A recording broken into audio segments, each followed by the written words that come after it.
खबर नरसिंहपुर के तेंदुखेड़ा से। तेंदुखेड़ा की शारदा नगर कॉलोनी के आर्यन कॉलोनाइजर सचिन सोनी की अजीब दास्तां। शारदा नगर कॉलोनी में प्लाट क्रेताओं को जो मूलभूत सुविधाओं का प्रोजेक्ट झुंझुना दिखाया गया था, आज उसी कॉलोनी के प्लाट क्रेता जितेश उपाध्याय ने कॉलोनी की सच्चाई जानने की विभागीय अधिकारियों से कोशिश की तो क्या सच निकल कर आया, आप भी देख कर रह जाएंगे।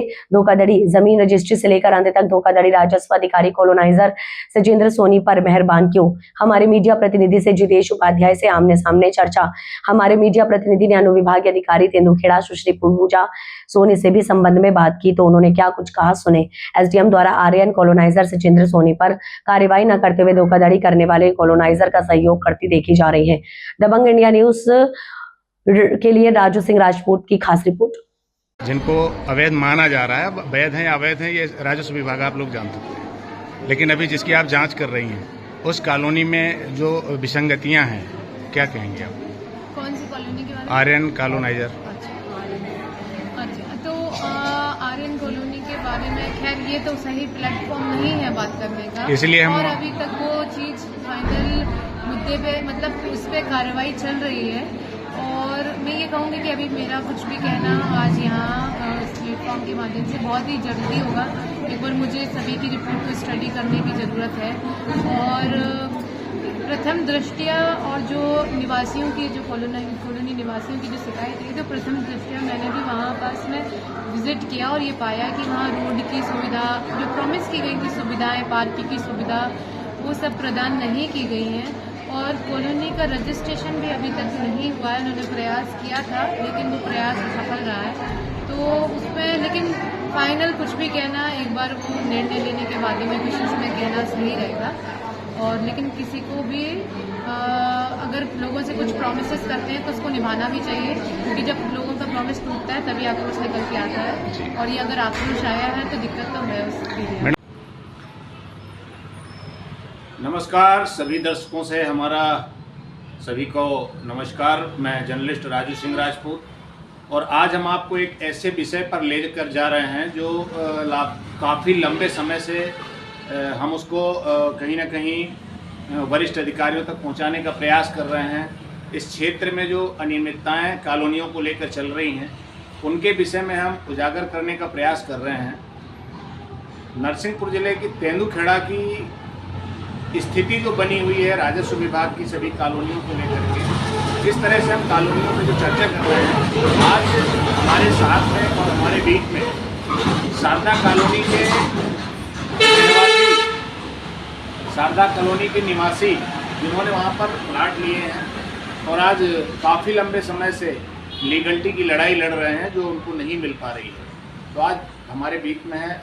सर, आपका बहुत बहुत स्वागत है हमारे चैनल में। जिस तरह से पहले तो आप हमारे दर्शकों को परिचय दें, अधिकारियों को परिचय दें। आपका शुभ नाम? मैं जितेश उपाध्याय, तेंदुखेड़ा से। उपाध्याय जी, ये जो कॉलोनी है शारदा कॉलोनी, जो जिसके कॉलोनाइजर आर्यन कॉलोनाइजर सचिन सोनी है जी, तो जिस तरह से अनियमितताएं इस कॉलोनी में देखी गई हैं, जिस तरह से हम देख पा रहे हैं लंबे समय से हम इसका जो समाचार दिखा रहे हैं वरिष्ठ अधिकारियों को, तो उस पर किसी तरह की जो अधिकारियों की भूमिका देखी जा रही है वो कहीं ना कहीं संदेहास्पद देखी जा रही है। तो इस पर क्या कहेंगे आप? आप भी निरंतर लगे रहते हैं, कभी तहसीलदार, कभी एसडीएम, कभी नगर निकाय, और क्या रिस्पांस मिल रहा है और किस तरह से आप इसको देख पा रहे हैं, बताएं। देखिए, जहाँ तक इतने दिन के बाद मैं जो अवलोकन कर पाया हूँ कि कहीं ना कहीं हमको ये भ्रांति तो हो रही है कि कॉलोनाइजर सचिंद्र सोनी को अपना बचाव पक्ष रखने के लिए भरपूर समय दिया जा रहा है, और नियमों के विरुद्ध बहुत सारी ऐसी सुविधाएं उनको दी जा रही हैं। जैसे जब हमने शिकायत की नगरीय निकाय में, हमने शिकायत की तहसीलदार महोदय साहब के यहाँ की, अनुविभागीय अधिकारी साहब के यहाँ हमने जो शिकायत की, तो हमने देखा कि उनको नोटिस जारी हुए। तो नोटिस में 10 तारीख को उनके द्वारा जवाब प्रस्तुत किया जाता है दस्तावेजों के साथ। उस जवाब में उनने बताया कि उनके पास कॉलोनाइजर लाइसेंस है, उनके पास सारी अनुमतियाँ हैं, अनुमति उन्हें ले रखी है, इतना इतना उनने काम करा दिया है, इतना इतना काम बाकी है। बड़े सहज तरीके से उनने अपना पक्ष रखा न्यायालय के सामने, और फिर ये देखा जाता है कि 10 तारीख के बाद 13 तारीख को वो अपना कॉलोनाइजर लाइसेंस बनवाने के लिए ऑनलाइन जो पेमेंट कर रहे हैं 3 दिन बाद, उसकी रसीद वहाँ पर सबमिट कर देते। तो सोचने वाली बात है कि अधिकारियों के समक्ष 10 तारीख को जब आप जवाब प्रस्तुत कर चुके हैं कि आपके पास कॉलोनाइजर लाइसेंस है, सभी प्रकार की अनुमतियां हैं आपके पास, और आपने मौके पर इतना काम कर दिया है, तो कहीं ना कहीं ये संदेह के दायरे में इसलिए आता है कि जो दस्तावेज जिनका मूल्य समाप्त हो चुका है, न्यायालय उनको स्वीकार कर रहा है और पढ़ रहा है और उन पर कार्रवाई चल रही। जबकि न्यायालय मेरे हिसाब से होना ये चाहिए था कि सन 2026 में आपके पास लीगल डॉक्यूमेंट्स हैं, वो न्यायालय के समक्ष प्रस्तुत किए जाए, ना कि वो दस्तावेज जिनमें स्वयं लिखा है कि उनकी उम्र क्या है, समय सीमा क्या है उन दस्तावेजों की, या फिर उसके बाद के विकल्प क्या हैं। तो एक कारण है। दूसरा ये है कि जैसे हमने मौके पे शिकायत की कि लेआउट का उल्लंघन किया गया है, तो इसके लिए जैसे हमने सीएमओ साहब को लगभग 1 माह पहले शिकायत पत्र दिया था, टीएनसीपी में दिया था। टीएनसीपी वालों का कहना क्या है कि जो लोकल बॉडी है वो जांच करेगी। लोकल बॉडी में सीएमओ साहब से फ़ोन पे हम बात करते हैं तो फ़ोन पे वो कहते हैं कि उसकी क्या जांच करना, वो तो अवैध कॉलोनी है। तो जब अपन सूचना अधिकार के तहत उनसे ये जानकारी मांगते हैं तो बोलते हैं अभी कैसे, जब जांच करेंगे तब उसका जवाब देंगे। तो कहीं ना कहीं हम लोग ये समझ नहीं पा रहे हैं कि इसका अंतिम निर्णय क्या होगा, क्योंकि जिस तरह से कॉलोनाइजर ने हम लोगों के साथ जो फ्रॉड किया है वो स्पष्ट नज़र में दिख रहा है और उस पर तुरंत एफआईआर होना चाहिए। वो कानूनी लड़ाई जो हम लोग लड़ रहे हैं, हमारे हिसाब से हम लोग काफ़ी पिछड़ते हुए जा रहे हैं, क्योंकि सारे लीगल डॉक्यूमेंट्स हम लोग प्रस्तुत कर चुके हैं और सारे अवैध दस्तावेज कॉलोनाइजर प्रस्तुत कर चुका है। स्थिति बिल्कुल स्पष्ट है कि मतलब पूरे तरह से छलावा किया गया है। अब देखिए, सबसे बड़ी बात तो ये है कि जब आपके पास विकास अनुमति नहीं थी तो आपको प्लाट विक्रय करने का अधिकार नहीं था, पर आपने प्लाट विक्रय कर दिए। इसकी जांच करने में कितना समय लगता है? भाई पहली नज़र में दिख रहा है कि आपने नियम का उल्लंघन किया है। जो नगर पालिका निगम का जो नियम है उसमें आप विकास अनुमति के बगैर प्लाट का विक्रय नहीं कर सकते, या माननीय कलेक्टर महोदय से परमिशन लिए बगैर आप विक्रय नहीं कर सकते। पहली दृष्टि में दिख रहा है कि आपने तो प्लाटों का विक्रय कर दिया और अभी भी आपका विक्रय जारी है। जब हमने आपत्ति निवेदन किया कि क्रय विक्रय पर रोक लगनी चाहिए, उसको नज़रअंदाज कर दिया गया। ना ही रजिस्ट्रार आपस में इस तरह की कोई सूचना है, ना ही वहाँ पर कोई नोटिस चिपकाया गया है, ना ही वहाँ नोटिस बोर्ड लगा हुआ है। मूलभूत सुविधाएं हैं नहीं, मौके पे जाके देखा गया है। विसंगति 100% है। सन 2014 से आज दिनांक तक कॉलोनी को डेवलप करने संबंधी किसी भी विभाग में कोई भी लीगल डॉक्यूमेंट्स उनके द्वारा आज तक जमा नहीं किए गए। बात करते हैं जैसे विद्युतीकरण की, हमने एमपीबी से सूचना अधिकार के तहत जानकारी निकाली, संबंधित अधिकारियों को विभागों को भी बताया कि इनने तो आज तक 2013 से कोई कागज ही जमा नहीं किया, वहाँ कोई फाइल ही जमा नहीं है, कोई शुल्क ही जमा नहीं है। फिर यही बात हमने जब नगरीय निकाय से जानकारी मांगी तो उनका भी कहना कि हमारे यहाँ भी कोई लीगल दस्तावेज प्रस्तुत नहीं किए गए। इतने महत्वपूर्ण साक्ष्य देने के बाद फिर भी न्यायालय समझ नहीं आ रहा है कि इतना विलंब क्यों ले रहा है फैसला लेने में।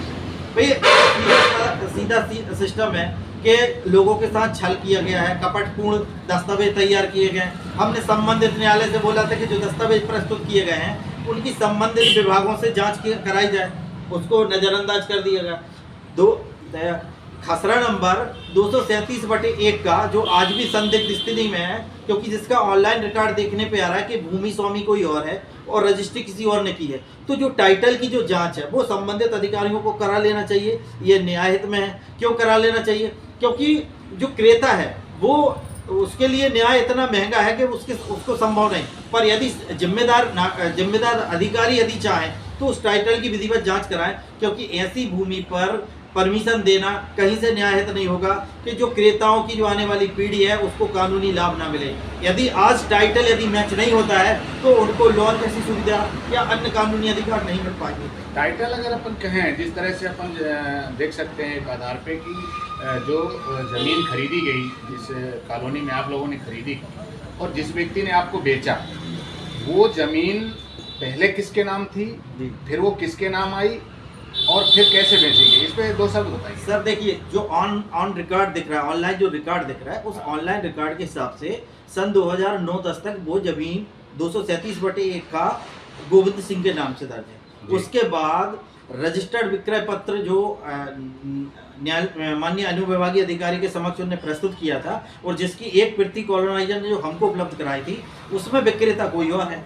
लेकिन उसके बाद ही हम देखते हैं कि नामांतरण तो हो गया है, नामांतरण हो गया है और वो ज़मीन जो है कॉलोनाइजर के नाम से दर्ज हो गई। तो नामांतरण जब हुआ तो नामांतरण में अनुविभागीय अधिकारी, तहसीलदार, आरआई और पटवारी क्या कहीं ना कहीं संदिग्धता देखी जा बिल्कुल रही है? ये जांच का विषय है। मेरे हिसाब से क्या है, राजस्व का जो रिकॉर्ड है वो मिलना बड़ा जटिल है। हमने 1 माह हो गया आवेदन लगाए हुए, वो दस्तावेज क्या है, जब तक वो साक्ष्य हमारे सामने नहीं आते तो हम अपराध की पुष्टि भी नहीं कर पा रहे हैं। यदि वो दस्तावेज, वो साक्ष्य हमारे सामने आए तो दूध का दूध पानी का पानी हो सकता है, लेकिन इतना सरल नहीं है, क्योंकि आज लंबा समय होने के बाद भी जो उसकी सत्यता की पुष्टि कर सकते वो दस्तावेज आज तक हम लोगों को उपलब्ध नहीं बैंक जब फाइनेंस के लिए 30 साल का रिकॉर्ड मांगती है, जी। 20 साल का रिकॉर्ड मांगती है, तो अगर बैंक में जाया जाए तो एक लीगलिटी के आधार पे क्रमशः रजिस्ट्री एक के बाद आती जाती है, जी। तो रिकॉर्ड मिल जाता है, जी उसके आधार पे बैंक फाइनेंस कर देते जी हैं। जी तो जब ये बीच में इस तरह का अवैधानिक कार्य किया गया तो वो क्रमशः रजिस्ट्री कैसे आएगी? देखिए, अब वही जांच का विषय है, क्योंकि जब हमने रजिस्ट्रार ऑफिस से रजिस्टर्ड